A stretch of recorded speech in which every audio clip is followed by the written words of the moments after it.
심에 관한 주제로 여러분과 만나고 있습니다. 두 번째 시간, 오늘 여러분과 나눌 설교의 제목은 바라보는 십자가, 지고 가는 십자가입니다. 인간에게 쉼이 필요합니다. 인간은 쉬도록 창조가 되어졌습니다. 온전한 쉼을 갖기 위해서는 우리가 예수님에게 나아가야 된다고 지난주에 말씀을 드렸습니다.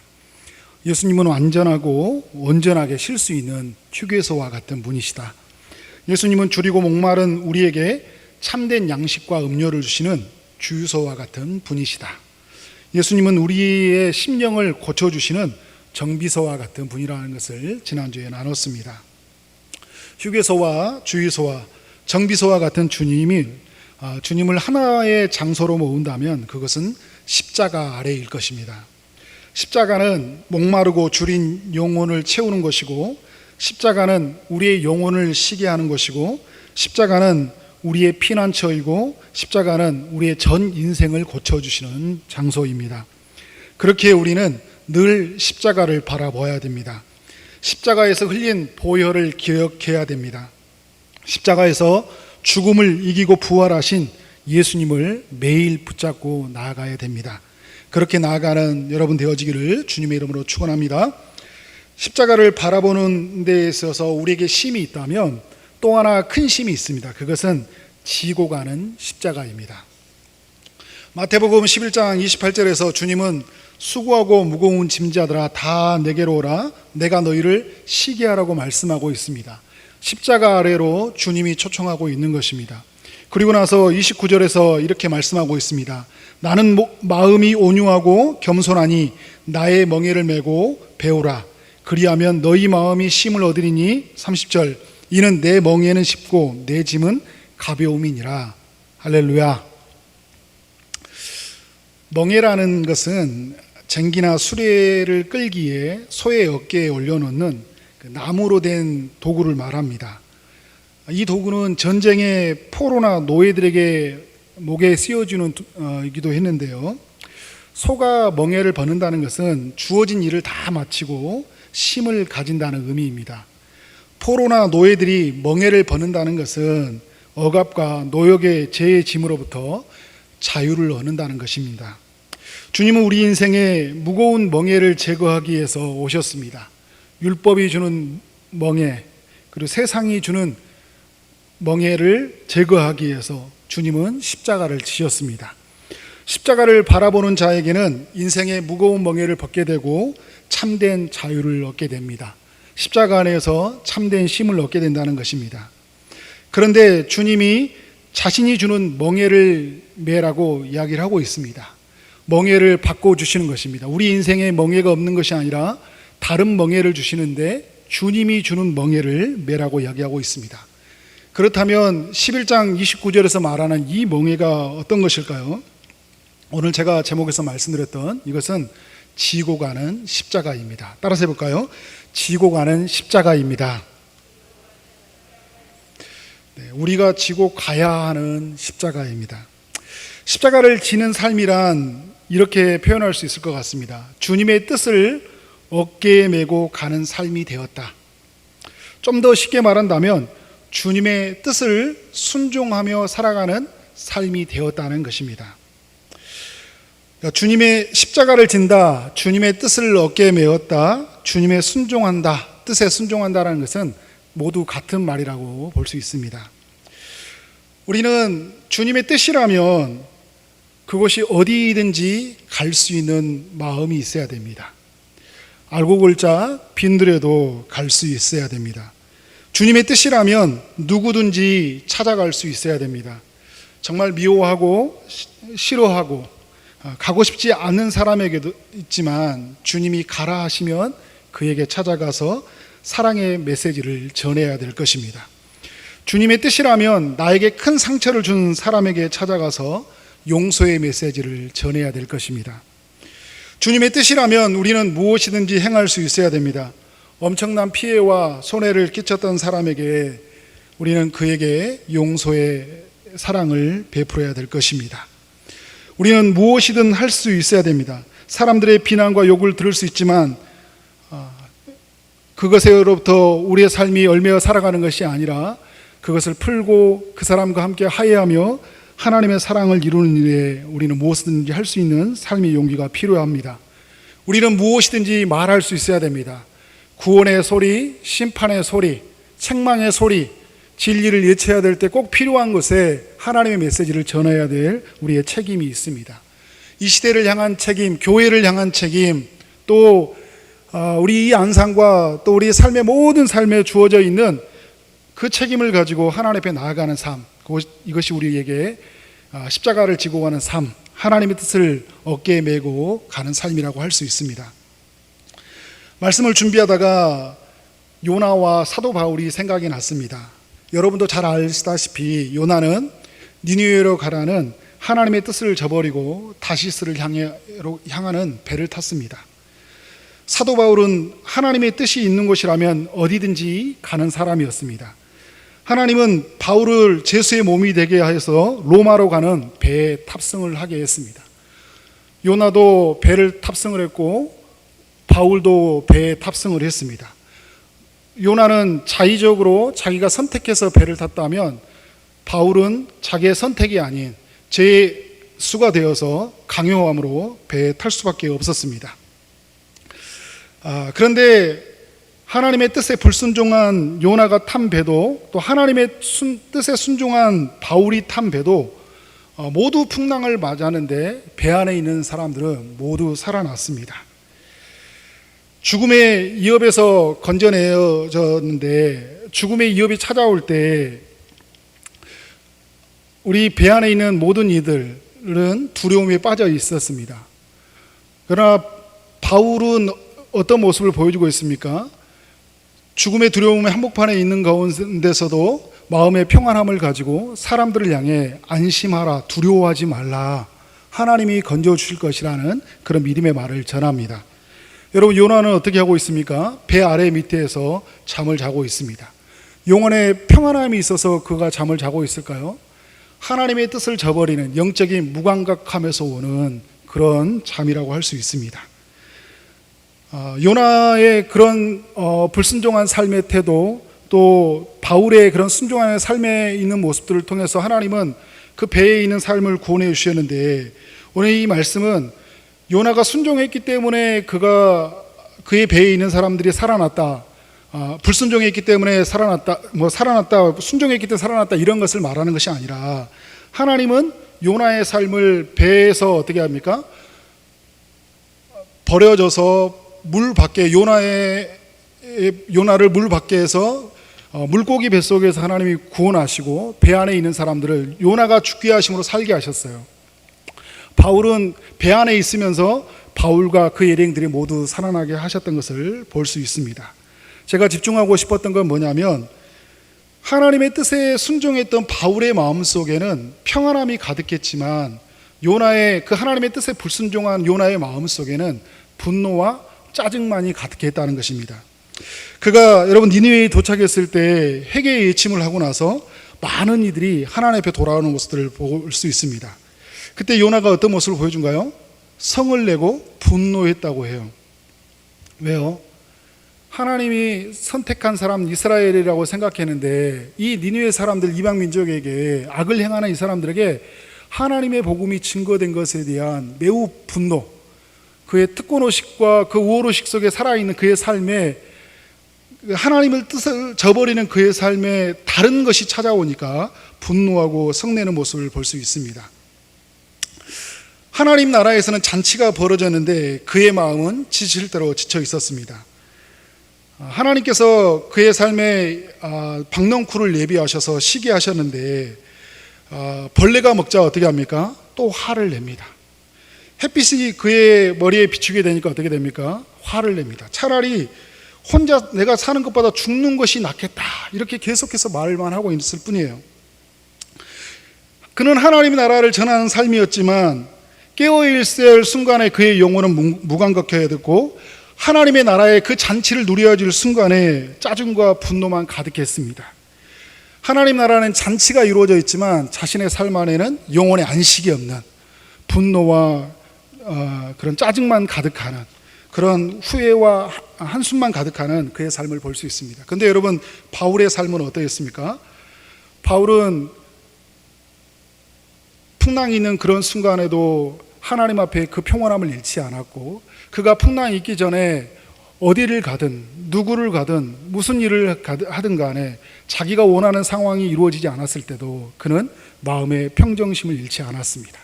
그의 평안은 요동하지 않았습니다. 그의 평안은 사람에 의해서 결정되지 않았습니다. 벨릭스 총독을 만나고 벨리스 총독을 만나고 그리고 아글베가 왕을 만났을 때도, 어떤 왕과 총독과 권력자들을 만났을 때도 그의 마음은 변함이 없었습니다. 매를 맞고 고난을 당하고 수없이 많이 조롱과 수치를 당했지만 그것이 그의 마음을 흔들지 않았습니다. 어떤 순간 어떤 상황이 있어도 하나님이 주신 그 평안함을 누릴 수 있었다는 것입니다. 왜요? 그는 그의 남은 생애를 그리스도의 그 고난에 채우겠다는 그 십자가 지고 가는 삶의 결단이 있었기 때문에, 매 순간 하나님의 뜻을 어깨에 메고 가는 삶이 있었기 때문에, 하나님의 뜻에 순종하는 그의 삶이 있었기 때문에 그의 삶에는 참된 평안과 안식이 있었다는 것을 보게 됩니다. 사랑하는 여러분, 우리가 하나님의 뜻을 따라 살아갈 때, 하나님의 뜻을 우리 어깨에 메고 살아갈 때 참된 안식을 우리는 누릴 수가 있습니다. 주님이 가라 하는 곳에 우리의 삶이 갔을 때, 우리의 삶이 그곳으로 움직였을 때 참된 쉼이 우리에게 있다는 것입니다. 여러분, 우리도 그런 경험을 하지 않습니까? 주님이 가라고 했는데 가지 않았을 때 그 마음에 불편함이 있어요. 아골골짝에 갔는데도 불구하고 쉼을 누리는 사람이 있고, 어떤 사람은 굉장히 화려한 궁전에 살고 있는데도 마음이 불편하는 사람이 있어요. 왜요? 하나님의 뜻을 따라 살아가는 삶과 자기 뜻을 살아가는 삶에 그것이 주어진 결과입니다. 주님이 가라, 만나라 우리에게 요구하는 사람들이 있습니다. 그 만났을 때 그 사람에게 주어지는 기쁨이 있어요. 가고 싶지 않은 사람, 만나고 싶지 않은 사람, 정말 싫은 사람, 용서하고 싶지 않은 사람인데 그 사람에게 찾아갔을 때 주는 그 쉼이 있다는 것이에요. 그런데 여러분, 내가 좋아하고 내가 싫어하는 사람은 찾지 않고 그렇게 됐을 때 우리의 삶에 반쪽짜리의 삶은 우리의 삶에 참된 쉼이 없다는 것을 보게 됩니다. 아무리 우리가 돈을 많이 쓰고 시간도 많이 쓰고 많이 좋은 곳에 있다 하더라도 우리의 삶에 참된 쉼이 없다는 것입니다. 왜냐하면 우리는 하나님께서 주시는 십자가의 멍에를 지고 가는 사람들이기 때문입니다. 코로나와 여러 재난으로 말미암아 우리의 삶에 웃음이 빼앗겨졌습니다. 그런데도 불구하고 하나님의 뜻으로 가득 채워진 사람, 하나님의 뜻을 어깨에 메고 사는 사람들에게는 이런 주어진 이 상황 속에서도 마음의 평안함이 있습니다. 요동함이 없어요. 여러 가지의 소식들, 질병본부에서 찾아오는 여러 가지의 소식들, 정부의 여러 가지의 소식들 앞에서도 굉장히 긴장감이 있지만, 이 시대를 바라보는 긴장감은 있지만 마음에 평안함이 있어요. 왜냐하면 하나님의 뜻이 그 안에 머물러 있기 때문에. 그러나 이 자기가 원하는 뜻을 따라, 이 시대가 원하는 뜻을 따라 움직여가는 사람들은 그것에 의해서 우리의 마음이 요동함이 있고 불편함이 있고 쉼을 누리지 못하는 것을 보게 됩니다. 주님은 우리에게 준 명예는 쉽고 가볍다고 오늘 말씀은 우리에게 말하고 있습니다. 왜 여러분 쉽고 가볍다고 말씀하는 것일까요? 오늘 이 명예는, 팔레스타인의 이 명예는 함께 지고 가도록 만들어져 있어요. 우리가 이 소회가 지어지는 이 명예는 혼자만 메는 것이 아니라 함께 지어지도록 하는 명예를 말하고 있어요. 함께 지어져 간다 할 때, 함께 메고 간다 할 때 누가 메고 같이 간다는 것일까요? 주님이 우리와 함께 멍에를 맨다는 것입니다. 주님이 우리와 함께 한다는 것이고, 또 주님은 우리의 멍에를 매는 우리를 이끌어 주신다는 의미를 가지고 있는 것이고, 주님은 우리를 도와주신다는 의미를 가지고 있습니다. 그래서 어거스틴은 주님이 주는 멍에는 새의 깃털보다 더 가볍다고 말을 합니다. 새의 깃털보다. 왜? 주님과 함께 지는 멍에이기 때문에. 그런데도 여러분, 우리가 멍에를, 이 주님이 지어주는 멍에가 무겁다고 생각하는 사람들이 어떤 사람들일까요? 그러면 우리의 힘으로, 나 혼자 지고 가고 있다고 생각하기 때문에, 우리의 힘으로 지고 가려고 하기 때문에 우리가 지는 멍에가 어려운 것입니다.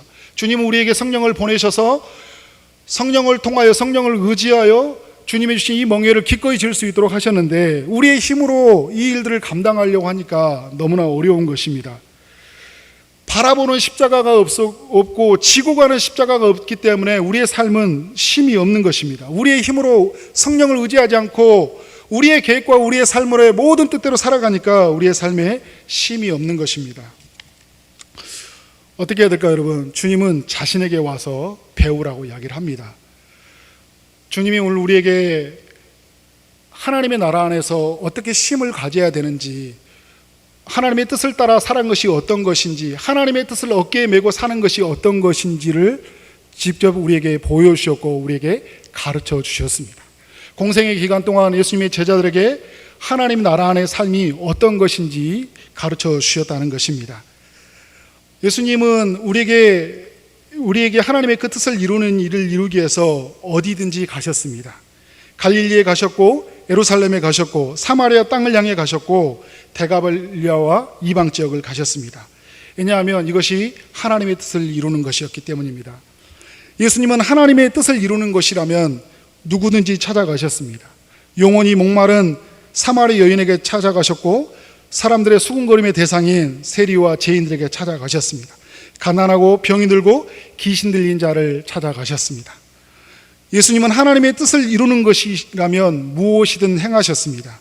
하나님이셨지만 종의 형체를 가지셨고 수치와 조롱을 당하셨고 죽음을 기꺼이 받아들이셨습니다. 예수님은 하나님의 뜻을 사셨고 하나님의 뜻을 다 이루셨을 때 그가 하시는 마지막의 말은 다 이루었다입니다. 온전한 순종으로 사신 예수님께서 누리는 쉼이 어떤 것인지, 참된 안식이 어떤 것인지를 마지막 순간에 확인해 볼 수 있습니다. 예수님이 제자들에게 가르쳐줬던 그 알매는, 가르침에는 참된 우리에게 주는 배움의 안식이 있었습니다. 예수님 안에서 그 무릎 안에서 배웠던 그의 가르침은 우리의 영혼을 갈증을 해결하는 배움의 말씀이었습니다. 예수님이 세례를 받으시고 또 변화산에서 그 영광스러운 경체를 변하셨을 때 하나님은 제자들에게 이렇게 말합니다. 수많은 사람들에게 말합니다. 이는 내 사랑하는 아들이요 내 기뻐하는 자라, 내 아들의 말을 들으라 이야기를 하고 있습니다. 우리가 하나님의 아들의 말을 들을 때 그 안에서 우리는 자유를 누리고 그 안에서 쉼을 누리게 된다는 것입니다. 예수님이 가르치는 가르침 안에서, 예수님이 주시는 그 삶 안에서 그의 삶, 완전한 순종과 완전한 주의 뜻 안에 살아가는 삶이 무엇인지를 통해서 우리 모두에게 쉼이 무엇인지를 가르쳐 주셨다는 것입니다. 제가 석수교회에 있을 때 저에게 도움을 많이 주었던 한 부부가 있었습니다. 이 부부는 정말 하나님의 뜻을 그의 어깨에 메고 사는 그런 부부의 모습이었어요. 항상 예수로 사는 부부였습니다. 이 형제님이 저와 나이가 같았고 이제 자매님하고 결혼을 해서 결혼을 늦게 했어요. 결혼을 늦게 하고 이제 신혼을 차렸는데 선교사로 부름을 받아서 이제 그 모든 짐들을 자기가 가졌던 그런 농과 또 여러 가지 좋은 것들이 있잖아요, 그죠? 이 모든 것을 놓고 하나님이 부르시는 그 자리, 파키스탄으로 이제 선교를 떠나셨거든요. 하나님께서 원하시면 무엇이든지 예수로 사셨던 것 같아요. 제가 같이 사역을 하는 동안 저와 나이가 같았는데 매 순간 제가 요구하는 소리에 예수로 대답하셨던 것 같아요. 누구든지 찾아가고 또 어디든지 갔던 사람, 교회 안에 보면 좀 우리가 많이 섬겨야 될 대상들이 있어요. 그런데 이제 직장에 취직도 잘 못하고 컴퓨터 하나 이렇게 만지지 못하고 이력서 하나 잘 쓰지 못하는 그런 지체들이 있었거든요. 근데 그런 지체들에게 이력서 쓰는 법을 가르쳐주고 자기소개 쓰는 법을 가르쳐주고 컴퓨터로 어떻게 하는지를 가르치고 늘 저녁마다 불러서 그 가르치고 성경을 읽고 그들에게 하나님 나라가 무엇인지를 가르쳐줬던 굉장히 그런 신실한 형제예요. 그러니까 어떤 사람이 찾아와도 예수, 밤에 찾아와도 항상 웃으면서 늘 웃으면서 그렇게 하나님의 뜻을 살아가는 모습들을 볼 수 있었습니다. 파키스탄으로 선교를 떠날 때 그의 모습 속에 그 정말 즐거움들, 사실 이 파키스탄이 여러분 복음을 전하기에 좋은 땅은 아니에요. 이슬람 국가이고 복음을 전하다 걸리면 죽을 수 있는 땅입니다. 굉장히 핍박과 고난이 있는 땅, 예수 믿는 사람들에게는 정말 가기에는 너무 어려운 땅인데도 그의 영혼 마음 속에 깊은 그 기쁨들이 있어요. 감사가 있어요. 즐거움이 있어요. 왜? 그의 삶에, 그의 마음에 하나님의 뜻이 가득 채워졌기 때문에 주님이 주신 그 명예를, 그 가볍게 주신 명예를 기쁨으로 받고 살기 때문에 그의 영혼 속에 평안이 있다는 것을 보게 됩니다. 그런데 이제 선교사님이 몇 년의 그 생활을 하고 이제 한국으로 잠깐 귀국을 하셨는데 이제 다시 이제 파키스탄으로 돌아가야 돼요. 파키스탄에 돌아가게 되는데 지금 파키스탄에 막 20만 명 넘게 코로나에 걸려 있고 굉장히 어려운 순간에 있어요. 사람들이 이제 가족들을 말리고 있지만, 그러나 파키스탄에 복음이 없어서 구원받지 못한 영혼들, 그들을 향해서 예수의 사랑을 들고 간다는 선교사님의 고백을 들으면서 다음 주에 이제 출국을 한다 이야기를 하시더라고요. 참 놀랍다. 언제나 예수로 살고 있구나. 죽음의 순간에 내몰려도 어떤 순간의 상황 속에서도 예수로 살고 웃음으로 살고 그의 영혼 속에 그 깊은 곳에 하나님의 평안이 머물러 있구나라는 것을 볼 수 있습니다. 그런데 그 선교사님이 이런 이야기를 해요. 수많은 사람들이 죽어가고 있고 그 더위에 의해서 많은 사람들이 죽어가고 있는데, 목사님, 오늘도 저는 하나님의 뜻에 순종하는 것과 깊은 싸움을 하고 있습니다 이야기를 하더라고요. 그러니까 겉으로는 웃고 있지만 치열하게 삶의 순간에 그 현실의 유혹 속에서 다시 안주하고 싶고 머물고 싶고 그 안전하게 살고 싶은 그 욕구 때문에 늘 자신이 싸우고 있다 이야기를 하더라고요. 그런데도 불구하고 하나님의 뜻 안에서 그가 머물렀을 때, 성령을 통해 하나님의 뜻 안에 머물렀을 때 자기는 죽고 예수로 살고, 자기 뜻은 십자가 앞에 사라지고 하나님의 뜻이 그 안에 머물렀을 때 다시 즐거움으로 하나님의 뜻이 있는 곳이라면 어디든지 누구든지 무엇이든지 행하는 모습을 보게 되었습니다. 저는 오늘 우리의 삶 안에 이러한 도전, 이러한 삶의 모습들, 사도 바울의 살았던 삶, 또 우리 선교사님의 살았던 삶의 이 흔적들이 오늘 이 시대에 살아가는 사람들에게 필요하다라는 생각이 들었습니다. 저와 우리 모두에게 필요하다라는 생각이 들었어요. 말씀을 마무리하도록 하겠습니다. 코로나19로 인해서 우리가 교회에 올 수가 없었습니다. 사역도 많이 줄었습니다. 이전보다 우리는 더 많이 쉬고 있는 것은 사실입니다. 교회적으로 보면, 또 우리의 삶을 보면 우리의 시간이 많아졌습니다. 여러분에게 묻고 싶습니다. 여러분은 쉬고 있습니까? 시간은 많은 시간이 우리에게 주어져서 우리의 육체적으로 쉼을 누리고 있을지는 모르지만 우리의 영혼은 하나님 앞에서 쉼을 누리고 있는지 우리에게 질문이 필요합니다.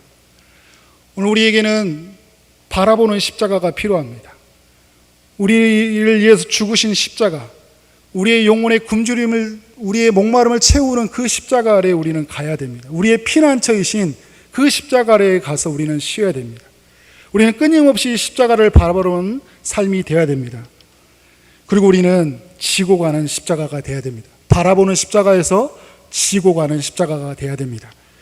하나님의 뜻이라면 무엇이든지 행할 수 있어야 되고, 하나님의 뜻이라면 누구든지 어디든지 찾아가서 사랑의 메시지, 용서의 메시지를 들고 나아가야 될 것입니다.